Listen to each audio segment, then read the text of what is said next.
Chers collègues, on va pouvoir recommencer, on va reprendre le fil de notre conseil municipal en passant à la question numéro 12, qui est donc notre débat d'orientation budgétaire 2015. Donc je le rappelle, le débat d'orientation budgétaire, selon la loi du 6 février 1992, a étendu aux communes de 3500 habitants et plus, ainsi qu'aux régions, l'obligation d'organiser un débat sur les orientations générales du budget, prévu initialement dans les départements depuis la loi du 2 mars 1982. L'article L. 2312-1 du Code général des collectivités territoriales stipule, ouvrez les guillemets, dans les communes de 3500 habitants et plus, un débat a lieu en conseil municipal sur les orientations générales du budget dans un délai de 2 mois précédant l'examen de celui-ci et dans les conditions fixées par le règlement intérieur prévu à l'article L. 2121-8. Ce débat ne donne pas lieu à un vote, mais fait l'objet d'une délibération. Et juridiquement, ce débat est une formalité substantielle à l'adoption du budget. Voilà, donc ce débat permet, je vous le rappelle, de rappeler le contexte économique à partir des prévisions retenues dans le projet de loi des finances pour 2015 et d'arrêter les grandes lignes du projet de budget primitif pour l'exercice 2015 en précisant les investissements.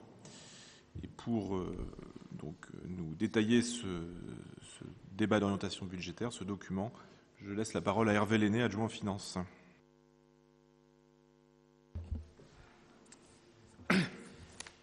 Donc vous avez tous devant vous un document jaune, débat d'orientation budgétaire. Donc je tiens à signaler que pour la première fois, vous avez eu ce document en même temps que la convocation à la présente réunion en conseil municipal. Les années précédentes, ce document n'était distribué aux conseillers municipaux que le soir même de la réunion au conseil municipal. Très rapidement, on peut évoquer le contexte économique au niveau national. Donc la loi de finances pour 2015 a donné une évolution du produit intérieur brut ou pour simplifier, le taux de croissance qui a pu être estimé à 1%. Les prix à la consommation enregistreraient au cours de l'année 2015 une augmentation de 0,9%. Cette même loi de finances s'est inscrite dans un contexte de maîtrise des dépenses publiques et notamment un programme d'économie de 50 milliards d'euros au plan national, je vous rassure, ce n'est pas la ville, pour la période de 3 années 2015, 2016, 2017 se décline en ce qui concerne les collectivités locales, c'est-à-dire les communes, les départements et les régions, à hauteur d'une économie de 11 milliards d'euros. Le déficit du budget de l'État, je passe sur toutes ces considérations-là que, bien évidemment, vous connaissez. Je reviens, moi, aux économies qui sont prévues pour l'année 2015. 3 milliards 700 millions sont prévus en économie à l'égard des collectivités locales.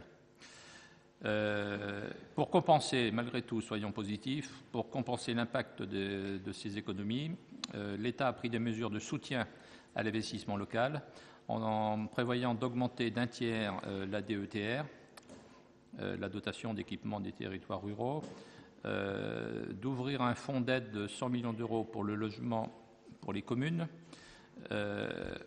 Autre point positif, de maintenir le fonds de soutien aux communes,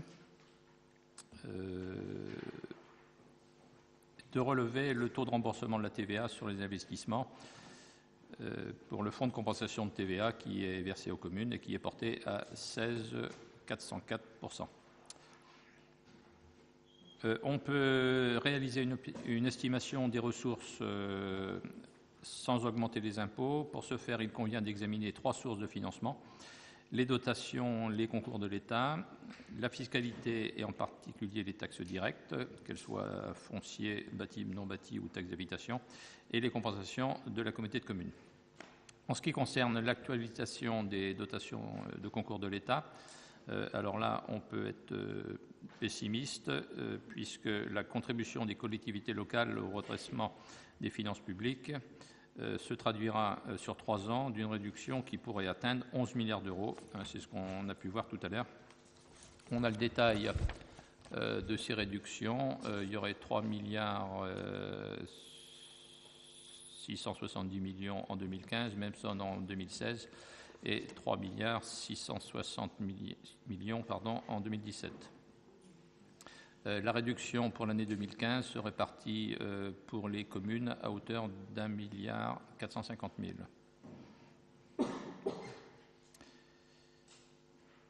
Donc, à la date de rédaction de ce rapport, on ne connaît pas exactement le montant de ces diminutions. On les attend prochainement, ce qui nous permettra de les inscrire au budget primitif de l'année 2015. Pour information, je vous rappelle que le conseil municipal qui votera le budget aura lieu le 13 avril.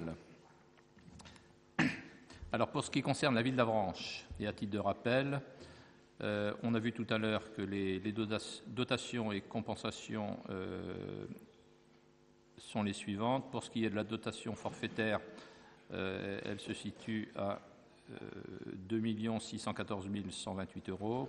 La dotation de solidarité rurale s'élève à 336 747 € et la dotation nationale de péréquation s'élève à 103 758 €.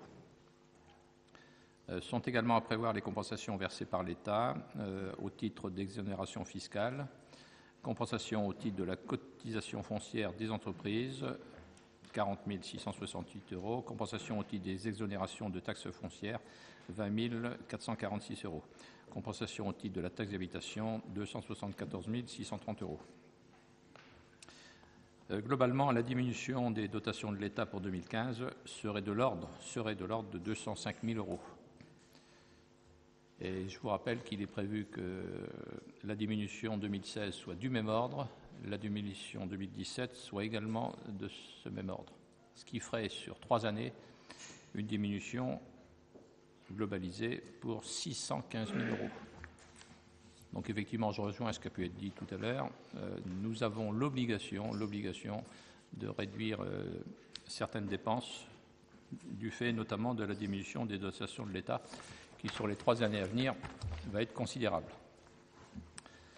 En ce qui concerne les recettes fiscales, en volume budgétaire, impôts directs, taxes foncières, taxes d'habitation, dont ces taxes constituent le premier poste du budget, le produit des impôts est estimé à 4 079 163 pour l'année de 2015, compte tenu de la revalorisation forfaitaire des bases de 0,90 qui a été décidée par le Parlement. En 2015, l'actualisation des valeurs locatives est reconduite à 0,90, on l'a vu, sous réserve d'une évolution dynamique des bases des taux foncières et de la taxe d'habitation. Le produit fiscal pourrait augmenter. On attend un produit en 2015 qui ne sera connu qu'après la notification des bases d'imposition par les services de l'État. Conformément aux engagements qui ont pu être pris, il sera proposé lors du vote du budget primitif, donc je vous rappelle le 13 avril prochain, de stabiliser les impôts locaux. Je vous rappelle que le taux de fiscalité restera inchangé en 2015 par rapport à 2014, et je les redonne. Taxe d'habitation 22,44%, taxe foncière sur les propriétés bâties 30,31%, taxe foncière sur les propriétés non bâties 37,93%. Je rappelle que les valeurs locatives vont être valorisées à hauteur de 0,90%. Ce sont les taux qui ne bougent pas, mais il y aura quand même une hausse de l'ordre de 0,90% du fait de l'actualisation des valeurs locatives.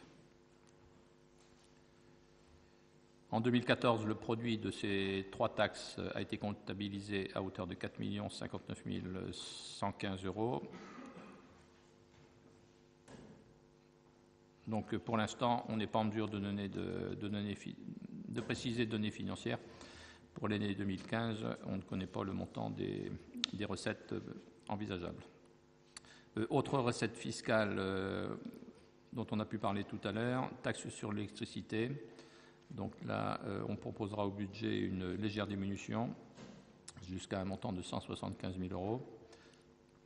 Taxe additionnelle au droit de mutation, il sera proposé 135 000 €, alors qu'on avait 130 000 € en 2014. C'est un montant optimiste, mais dans la situation actuelle, il convient de l'être. En millions d'euros, vous avez le montant, un petit tableau avec le montant de ces taxes électricité et droits de mutation.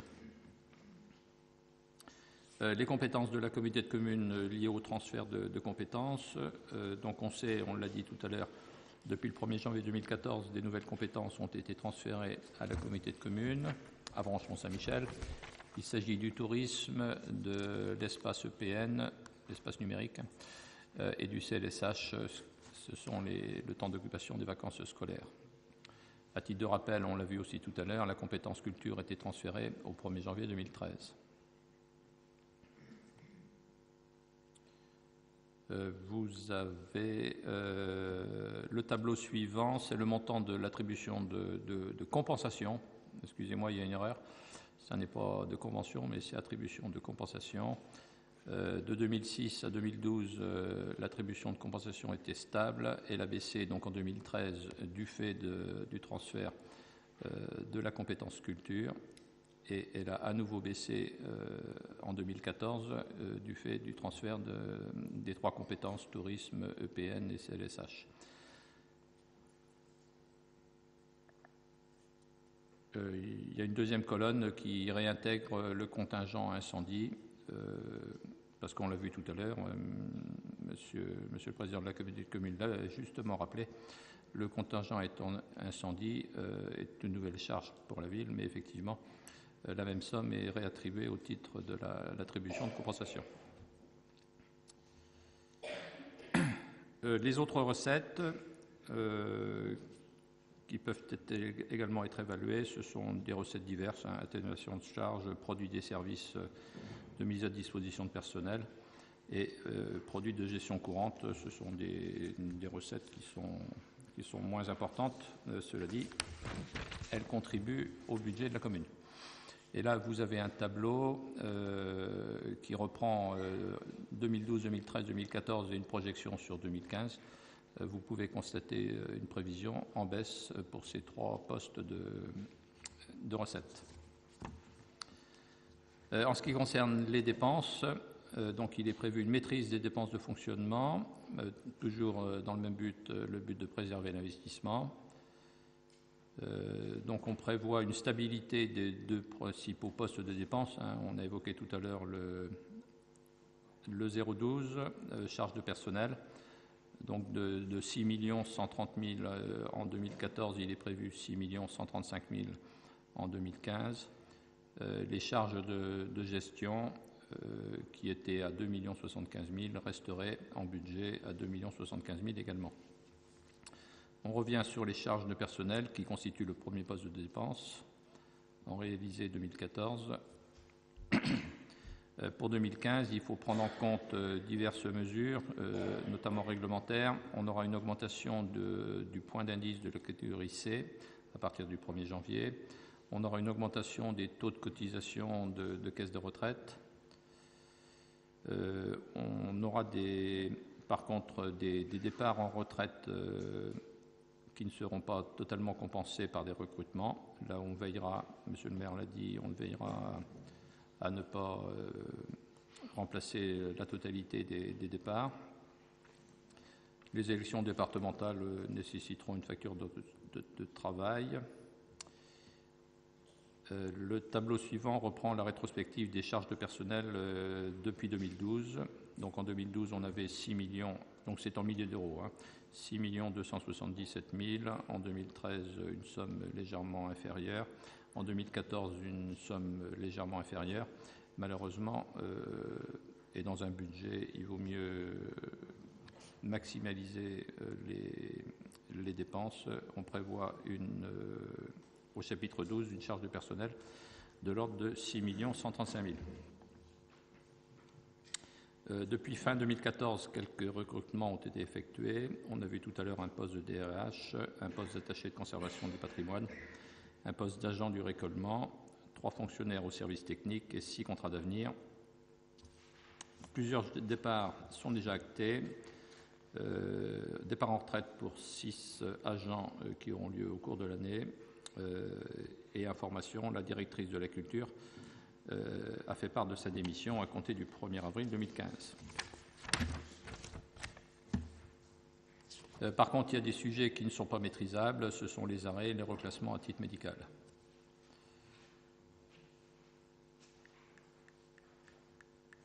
Alors, l'augmentation en volume des frais de personnel est prévue à hauteur de 3%, soit 175 000, ce qui, en tenant compte de la revalorisation de la catégorie C, de l'augmentation des cotisations de retraite et du glissement vieillesse technicité, représente une augmentation qui est maîtrisée. Il ne s'agit, il faut bien le rappeler, que de prévision. On a vu que l'année dernière, le budget avait été voté avec des recettes de crédit qui se sont avérées supérieures aux réalisées. La ville engage une réflexion à chaque départ avant de pourvoir au remplacement, et des questions se posent également en ce qui concerne le recrutement de saisonniers. Les charges de gestion en dehors de la dette, pour conserver une capacité d'investissement, aucune augmentation des charges de gestion n'est envisagée en 2015. Pour ce qui est de l'investissement au cours de l'année 2015, donc l'investissement qui sera proposé au budget sera un investissement soutenu et proportionné aux capacités financières de la ville. Les sources de financement, vous les connaissez. L'excédent de fonctionnement 2014 qui sera proposé à hauteur de 850 000 euros. Les amortissements pour 300 000 euros. Autres ressources, le fonds de compensation de la TVA pour 302 000 euros. La taxe d'aménagement pour 13 000 euros. Les cessions, il est prévu la vente du bâtiment des Prud'hommes rue de Lille. Et il est possible qu'un terrain soit également mis en vente au cours de l'année. Ressources extérieures, les subventions à hauteur de 830 000 euros. Les emprunts, il sera proposé au budget un emprunt à hauteur de 900 000 euros et un virement depuis la section de fonctionnement à hauteur de 719 000 euros.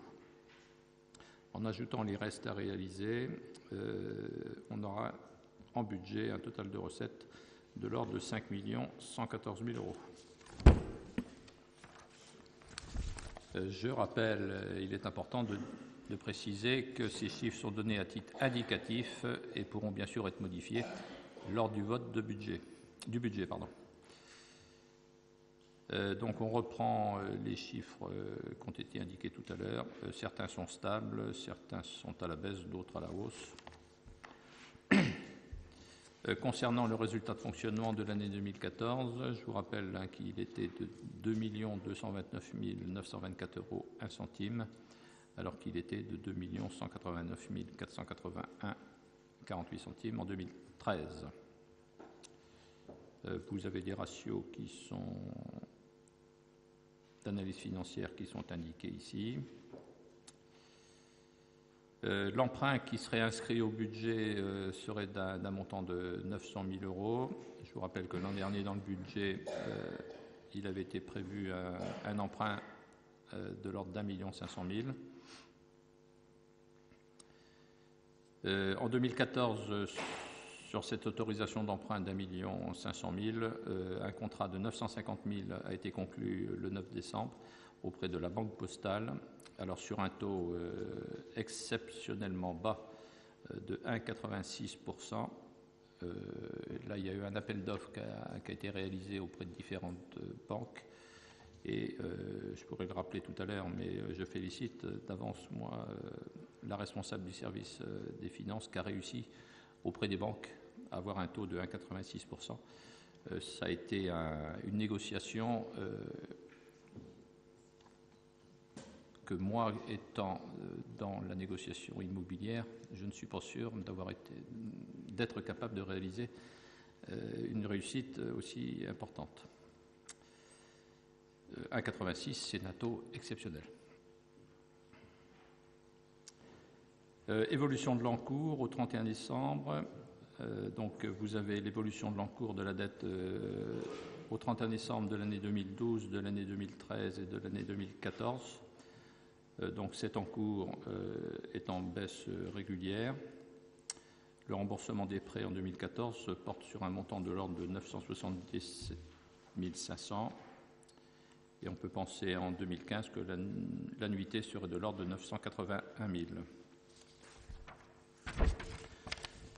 Vous avez un tableau, c'est un peu illusoire, d'extinction de l'ensemble des emprunts actuels. L'ensemble des emprunts aura entièrement disparu en 2030. Malheureusement, je crains que d'ici 2030, d'autres emprunts ne soient contractés. En investissement, l'évolution chiffrée des principaux postes de dépenses avec la mention des reports entre 2012 et 2014 nous permet de faire une comparaison et de faire une projection pour l'année 2015. Donc, il sera proposé au budget en dépenses d'équipement, on est en milliers d'euros là. Donc, ce sera 3 110 000 euros dépenses d'équipement 2015. Remboursement des emprunts et cautions 718 000. Les subventions, il n'est pas prévu d'en consentir. Un déficit d'investissement qui pourra être évalué à 649 000. Des restes à réaliser. Au total, pour les dépenses d'investissement, il sera prévu en budget 5 114 000 euros.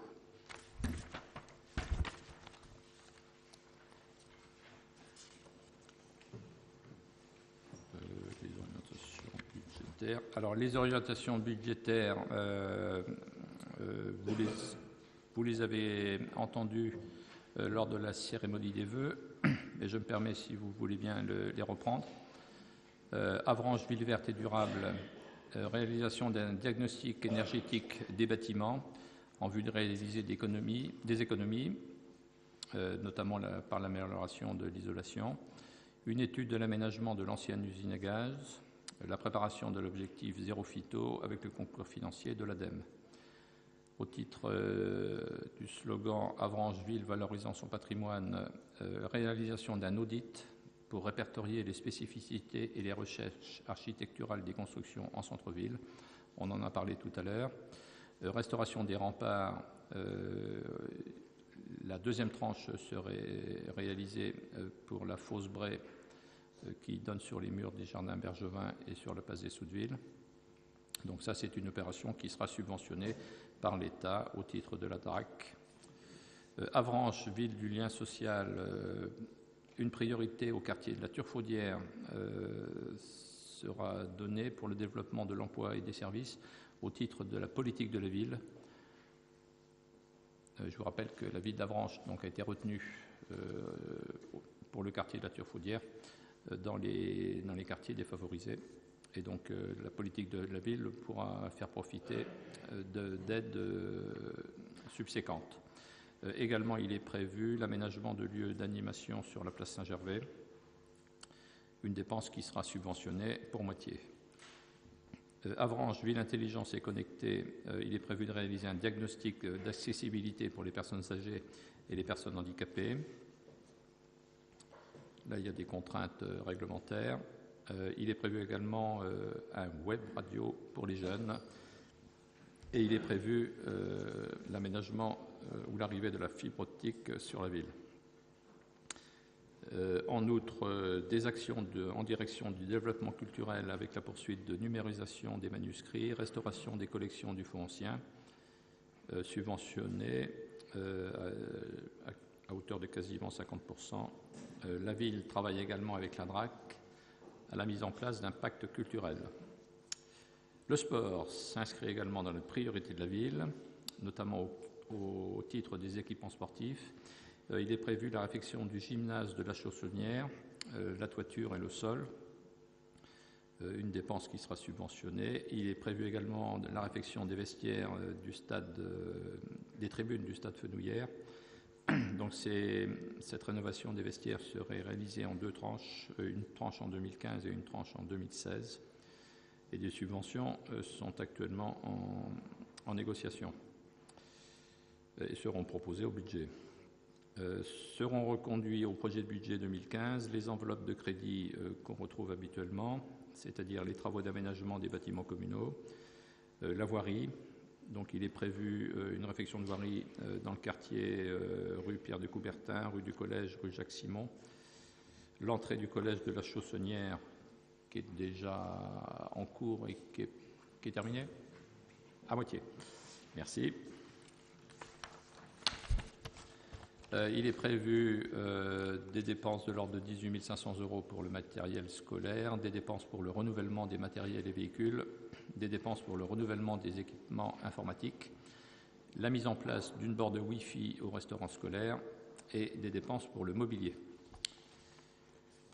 3 budgets annexes. Le budget réseau d'eau, donc il ne portera que sur l'exploitation. On a vu tout à l'heure qu'il n'y aura plus d'investissement, puisque depuis le 1er janvier 2014, la compétence production est assurée par le SMPGA. Et le travail du SMPGA, ce sera de construire 2 nouvelles usines de production d'eau, l'une à Avranches, l'autre à Saint-Père-sur-Mer, sur Queyron. Donc le budget d'eau ne gérera exclusivement que la distribution. Donc il y a eu un excédent en 2014, à la fois en fonctionnement et en investissement. En 2015, il serait opportun de majorer le crédit pour le renouvellement du réseau en le portant à environ 250 000 €. Pour ce qui est du fonctionnement, il y aura des dépenses, et les dépenses consisteront à l'achat d'eau auprès du syndicat mixte de production, Grandville-Avranches, et on estime le montant de cette acquisition à une somme de l'ordre de 150 000 €, 5 trimestres. Je vous rappelle qu'en 2014, on n'a payé que 3 trimestres.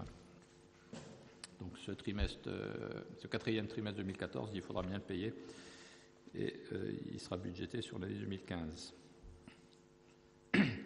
Activités soumises à la TVA. Donc pour l'année 2014, on continue à gérer un loyer soumis à TVA pour les bâtiments blanchers.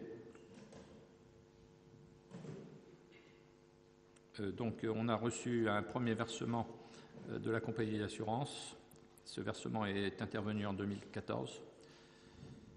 En 2014, il y a eu peu de dépenses d'investissement. Ces investissements seront réalisés au cours de l'année 2015. Et je vous précisais tout à l'heure qu'en principe, tout doit être terminé avant la fin de l'année. Donc l'affaire Blanchet pourra être soldée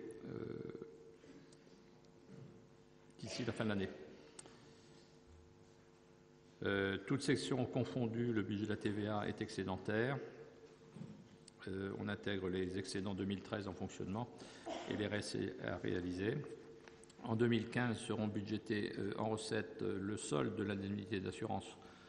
Tout n'a pas été versé au titre de l'assurance. Il y a une part qui ne sera versée qu'après travaux. Et la société Blanchet devra participer pour partie au financement de ces travaux. Ce qui correspond à ce que l'assurance n'aura pas indemnisé. L'idée, c'est que la ville d'Avranches ne supporte que la partie prise en charge par l'assurance. Budget de la Caisse des écoles. Donc on a vu tout à l'heure qu'une somme est versée à partir du budget de la ville. Et cette somme est reversée à l'association de parents d'élèves, Pierre Mendès France et Parisis. En 2014, la ville avait, dans le budget, avait versé une somme de 5 000 €. Après réalisé, on dégage un excédent de 1 280,25 €. Voilà. Donc avec une subvention de la ville à hauteur de 4 000 € en 2015, la Caisse des écoles disposerait d'une somme de 5 280,25 € et ceci permettrait l'attribution de fournitures scolaires gratuites aux familles en difficulté. Je vous rappelle que le tarif par élève a été fixé par délibération à 46,50 €. En conclusion de de cette proposition d'orientation budgétaire. En 2015, il n'y aura pas d'augmentation de la fiscalité, donc c'est ce qu'il faut retenir en priorité. Les orientations budgétaires de l'année 2015 seront celles qu'on peut retrouver les années précédentes, à savoir pour l'avenir, il faut une maîtrise des dépenses de fonctionnement et de l'endettement. Tout ça pour préserver les capacités de financement de la ville. Et l'investissement, on l'a vu, a subi une augmentation importante en 2014. Ceci pour atteindre un budget de travaux de l'ordre de 3 millions d'euros et pour contribuer au soutien de l'économie locale. Tout à l'heure, il y a eu plein de remerciements à mon tour. À ma qualité d'adjoint aux finances, je remercie, mais très sincèrement et du fond du cœur, l'ensemble du service financier. Il y a une directrice, Marie-Christine Gauthier, il y a 3 agents qui travaillent au service financier et qui ne comptent pas leur temps de travail. Je peux vous assurer que pour préparer le travail de ce soir, ça ne se fait pas tout seul. Ce sont des heures et des heures que l'ensemble du service a pu assurer. Et à ce titre, je les remercie très sincèrement.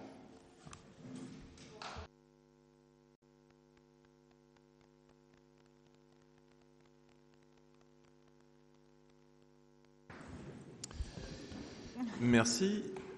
Y a-t-il des observations concernant ce débat d'orientation budgétaire, des remarques à formuler?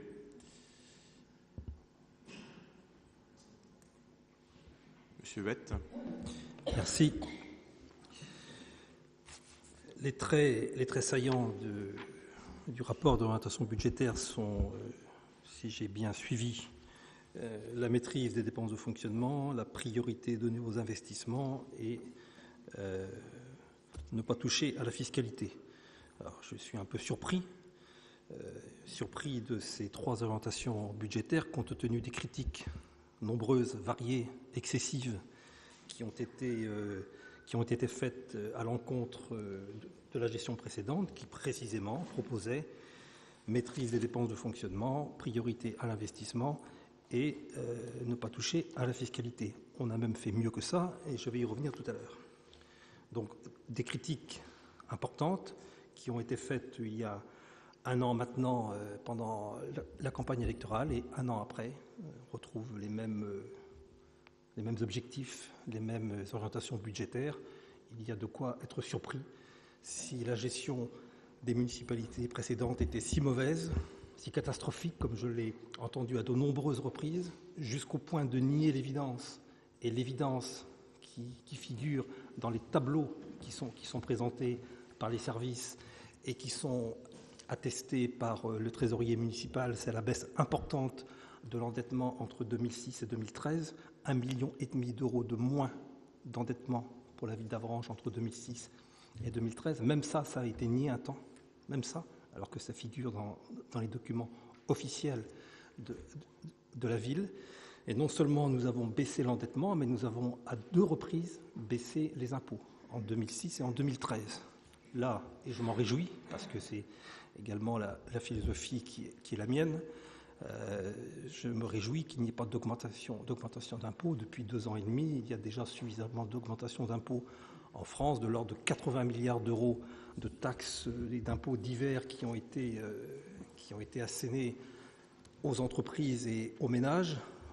Il faut que les collectivités locales payent sans doute une partie de cet excès d'impôts de la part de l'État. Mais nous, on avait fait mieux. On avait baissé l'impôt, diminué l'endettement de la ville et diminué en même temps, parce que tout était lié, les dépenses de fonctionnement. Alors, vous nous indiquez que vous allez diminuer les dépenses de fonctionnement, ou en tout cas les maîtriser. Moi, je m'en réjouis. Je remarque d'ailleurs que non seulement ces orientations budgétaires sont le copier-coller des précédentes orientations budgétaires de la ville, mais aussi le copier-coller des orientations budgétaires de la communauté de communes. Voilà. Comme quoi, il y a sans doute un temps pour la critique et un temps pour la raison. Mais je voudrais aussi souligner qu'en faisant ces propositions-là, vous êtes en contradiction avec des engagements que vous avez pris. Chacun a pu garder des documents de campagne électorale. On allait embaucher un éducateur de rue, on allait embaucher un agent pour le commerce, on allait embaucher ici, embaucher là, et maintenant on nous dit qu'il n'est plus question de ça et qu'on va diminuer les dépenses de fonctionnement et notamment, et je crois que c'est une bonne chose, les dépenses de personnel. Voilà pour le budget général, pour ne pas être trop long, mais franchement, une inadéquation complète entre ce que vous avez déclaré un temps et ce que vous faites aujourd'hui. Et puis un mot sur les orientations en matière d'eau, sur le budget annexe de l'eau. Alors là, que n'a-t-on pas entendu pendant des semaines et des mois? Que l'eau était chère, trop chère, qu'on allait voir ce que l'on allait voir, que le prix de l'eau à Avranches allait baisser. Alors moi je pose une question, j'espère avoir une réponse. Quelles mesures ont été prises et quand le prix de l'eau va baisser à Avranches? Vous deviez prendre des initiatives avant l'été, aviez-vous dit, avant l'été dernier. À ma connaissance, aucune initiative n'a été prise. Et je voudrais savoir, vous avez pris un engagement formel devant la population avranchinaise de faire baisser le prix de l'eau. Alors quand faites-vous baisser le prix de l'eau et de combien?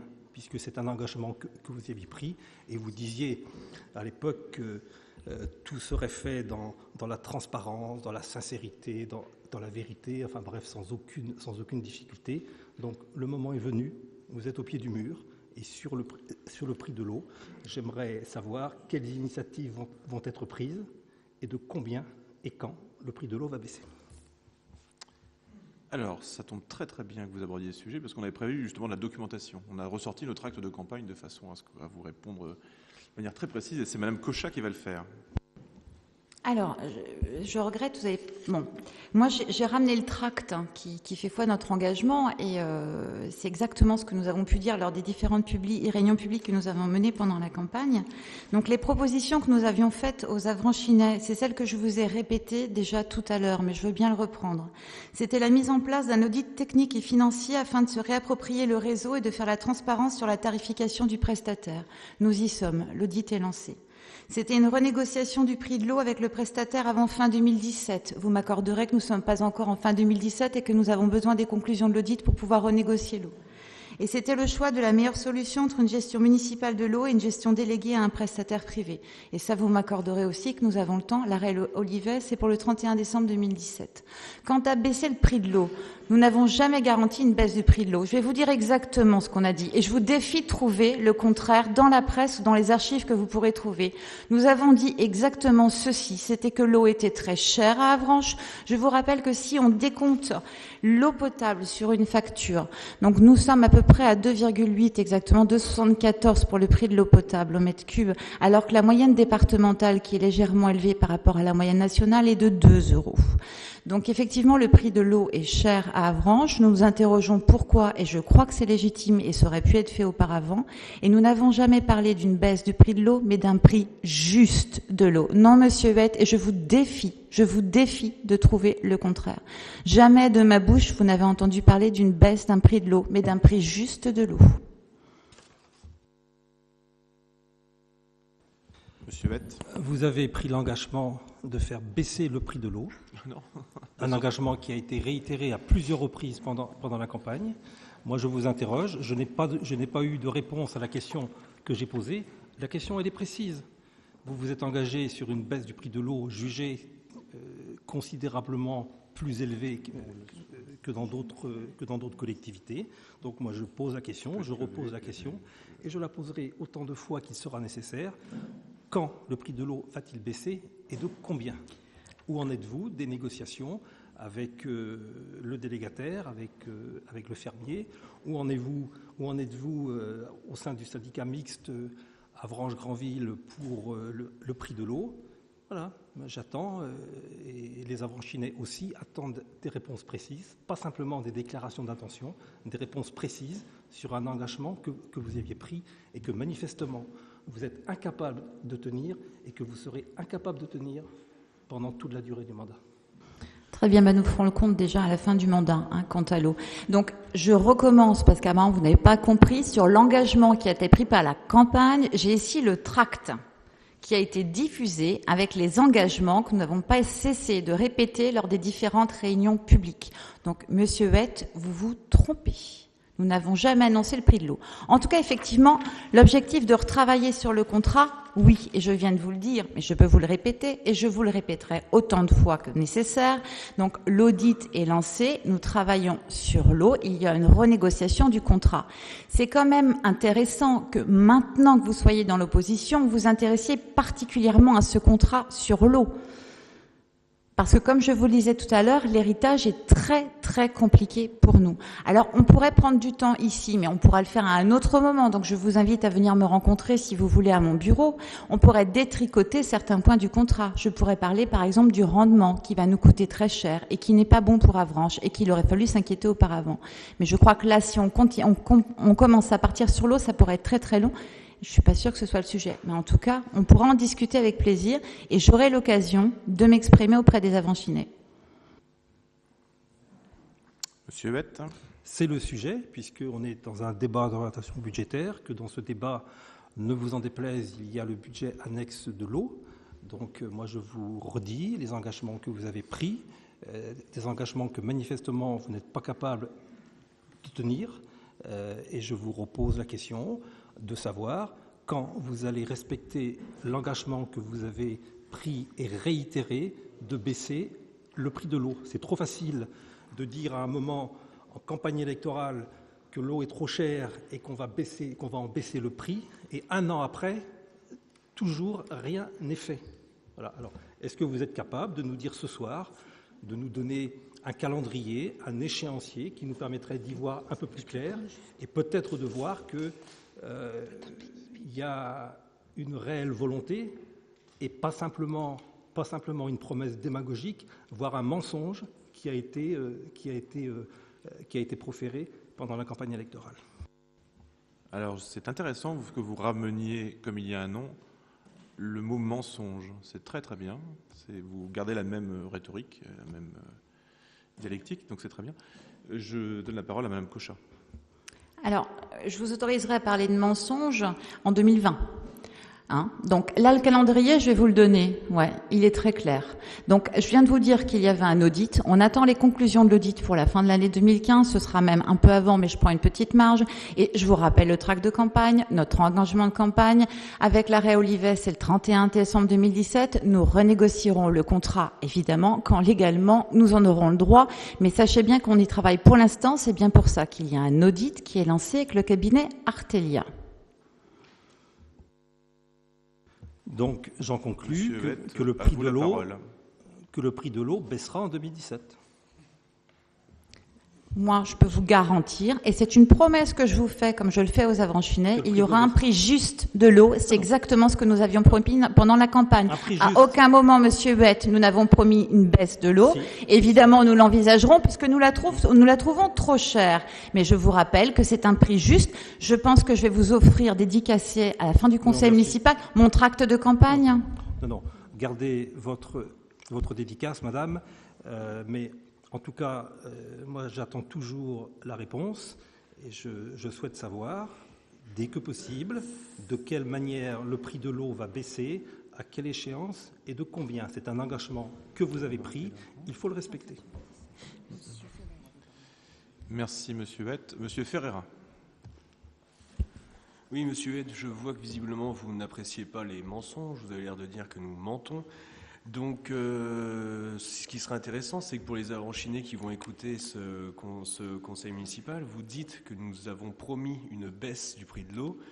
Donc, je vous invite sur votre blog, sur votre compte internet, à diffuser, j'imagine en format PDF, à scanner un document de campagne où nous aurions dit que nous allons baisser le prix de l'eau à Avranches. Comme ça, vous prouverez que ce que vous êtes en train de dire, ce ne sont pas des mensonges. Vous avez pris cet engagement. Y a-t-il d'autres... Oui, le tract est ici, on pourra le donner à la presse tout à l'heure. Il est numérisé, on pourra le faire circuler. Je pense que les questions ont été posées à plusieurs reprises, les réponses ont été formulées. Y a-t-il d'autres domaines dans lesquels certains d'entre vous souhaitent s'exprimer? Monsieur Droulour. Oui, donc là, par rapport au prochain budget, donc vous faisiez référence, Monsieur Vett, au fait que c'était un copier-coller du budget précédent. Donc j'imagine que vous allez voter ce budget. Si c'est un budget qui correspond à celui qui existait dans la municipalité précédente et qui est le même que celui de la communauté de communes, dans les mêmes objectifs, que dans un esprit constructif, ce budget il sera voté unanimement par l'ensemble des élus. Je rappelle à Monsieur Vett, à vous la parole. Je rappelle à Monsieur Droulour qu'on ne vote rien ce soir, que c'est un débat d'orientation budgétaire, donc je ne vois pas bien ce qui pourrait être voté. Ce qui est voté, c'est le budget, pas les orientations budgétaires, mais vous avez sans doute oublié cette règle de base en matière de budget des collectivités locales. Nous verrons bien de quelle manière sera présenté le budget au mois d'avril prochain. Mais d'ores et déjà, les orientations budgétaires sont en flagrante contradiction avec ce que vous aviez dit il y a quelques mois. Les orientations sur les investissements m'apparaissent un peu éthérées, un peu vaporeuses. Nous verrons bien le 13 avril comment vos orientations budgétaires se concrétiseront dans des chiffres, mais je crois pouvoir vous indiquer qu'on sera particulièrement vigilant sur la manière dont vous présenterez le budget. Il ne suffit pas, parce que vous avez déjà fait le coup, de faire des promesses et de ne pas les tenir ensuite. Non, j'avais bien compris que ce n'était pas ce soir, quand même, j'ai un petit peu aussi d'ancienneté, donc vous avez très bien compris que c'était pour le prochain, et là vous avez déjà pas mal de documents pour pouvoir réfléchir pour le mois d'avril et faire le bon choix pour Avranches.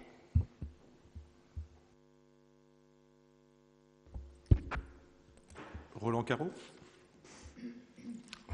Dans ce débat d'orientation budgétaire, ce que je peux remarquer, c'est que, bien sûr qu'il peut y avoir un copier-coller sur la tenue, on va dire, générale des finances. Je pense qu'il serait vraiment de mauvais augure d'annoncer qu'on allait dépenser des choses à tort et à travers. Donc dans un débat raisonnable, bien sûr, la tenue d'un budget, c'est une chose. À l'intérieur d'un budget, il s'agit aussi d'un projet. Et moi, je remarque sur pas mal de chapitres que notre projet, bien sûr, là, apparaît progressivement, en tenant compte, bien sûr, des contraintes budgétaires, en faisant les choses progressivement. D'ailleurs, lors de notre campagne, il ne s'agissait pas de bouleverser la gestion de la ville pour la bouleverser, il s'agissait de faire des choix à l'intérieur d'un budget pour effectivement l'aider, cette ville, à être un peu plus dynamique dans certains domaines. Et je pense que la traduction d'un budget, c'est le projet. On n'est pas là simplement pour faire de la petite gestion en sachant gérer pour gérer. Voilà, on est là pour utiliser l'argent effectivement du contribuable, pour le mettre à la disposition de cette ville qui doit être dynamique, qui doit être dynamisée sur le plan économique, qui doit se transformer. Je pense que c'est une entité complètement vivante. Et moi, je le comprends comme ça, ce budget. Ce n'est pas simplement une fin en soi. Bien sûr que la tenue d'un budget, comme vous l'aviez dit, et je crois que c'est pour tout le monde pareil, on doit diminuer les dépenses de fonctionnement, on doit penser à l'investissement, on ne doit pas aller trop vite, on doit être prévenant par rapport aux baisses de la DGF. Donc voilà, je crois que c'est un ensemble de choses. Techniquement, je pense que la tenue du budget a à voir avec de la rigueur, voilà. Et puis, du point de vue du projet, alors là, on pourra en reparler puisque ça fera l'objet en fait, de vote et de discussion. Moi, je suis assez optimiste. Je veux dire, là, on voit déjà le début de quelque chose que nous avions annoncé, mais les choses ne vont pas se faire qu'en 2015. Voilà, je vous remercie de votre attention. Merci, Monsieur Carreau. Je souhaiterais vous lire une note donc à l'attention de l'ensemble du Conseil. En effet, vous n'êtes pas sans savoir que l'article 12 de la loi du 21 février 2014, dite de programmation pour la ville et de la cohésion urbaine, institue un mécanisme de solidarité fiscale et financière qui doit être appliqué à l'échelle de la communauté de communes entre les territoires les plus riches et les plus pauvres, et tout particulièrement les quartiers prioritaires retenus au titre de la politique de la ville. Ce mécanisme de péréquation comme on l'appelle, doit se concrétiser au plus tard dans l'année qui suit la signature du contrat de ville par la signature d'un pacte fiscal et financier entre la communauté de communes et les communes concernées. En novembre, à l'occasion d'une réunion avec Madame le sous-préfet, le maire de Saint-Martin-des-Champs et le président de la communauté de communes, nous avions déjà évoqué cette question et le président de la communauté de communes avait demandé des précisions au service de l'État à ce sujet. Alors, je considère que gouverner, c'est prévoir. Je pense qu'on en est tous là. Et que l'article 12 concerne essentiellement les collectivités territoriales et ne relève donc pas de la compétence des services de l'État. Notre calendrier est contraint. Nous allons devoir co-signer le contrat de ville d'ici le mois de juin 2015. C'est le timing que nous avons mis en place et que nous allons respecter. Le pacte devra ensuite être signé sous 1 an, soit d'ici le mois de juin 2016. Les services municipaux, qui ont fait un gros travail, vont devoir construire un budget se rapprochant le plus près possible des recettes et dépenses réelles qui seront engagées en 2015. Enfin, nous avons un devoir de transparence et d'efficacité à l'égard des habitants de nos quartiers. Ce soir, je voudrais donc faire une demande au nom du conseil municipal d'Avranches au président de la communauté de communes. Et je demande publiquement à ce qu'un groupe de travail interservices et intercollectivités constitué des services financiers et des directions générales soit constitué afin de rédiger un pacte fiscal et financier entre la ville d'Avranches et la communauté de communes, Avranches-Mont-Saint-Michel. À défaut de l'élaboration d'un tel pacte, je réitère la demande déjà formulée au sein de ce Conseil de voter une dotation de solidarité communautaire au niveau de l'EPCI. Il s'agit de la solidarité et de la justice sociale entre les territoires et de notre communauté de communes. Je vous remercie de votre attention. Monsieur Huette. Je voudrais simplement vous répondre que les décisions de la communauté de communes sont prises à la communauté de communes, après avis des élus de la communauté de communes, et que je n'ai à prendre aucun engagement devant un conseil municipal sur ce que sera la politique de la communauté de communes. À chaque instance, ces décisions. Moi, il ne me viendrait pas à l'idée de vous demander en communauté de communes de prendre un engagement au nom de la ville d'Avranches. Donc, ce n'est pas le lieu. À la communauté de communes, on respecte les procédures, on respecte les mécanismes de décision, on respecte les lois, on respecte le principe de l'égalité, et le débat budgétaire, le débat d'orientation a déjà eu lieu. Le budget sera voté le 28 mars, et on regardera, à l'aune des lois et règlements, ce qu'il convient de faire sur tel ou tel sujet. Mais ces décisions-là sont prises à la communauté de communes et uniquement à la communauté de communes. Nous sommes tout à fait d'accord, et ce soir, c'est bien aux conseillers municipaux que je m'adressais. Y a-t-il d'autres remarques ou d'autres questions concernant ce débat d'orientation budgétaire? Si le débat est clos, eh bien écoutez, nous allons pouvoir passer aux questions suivantes.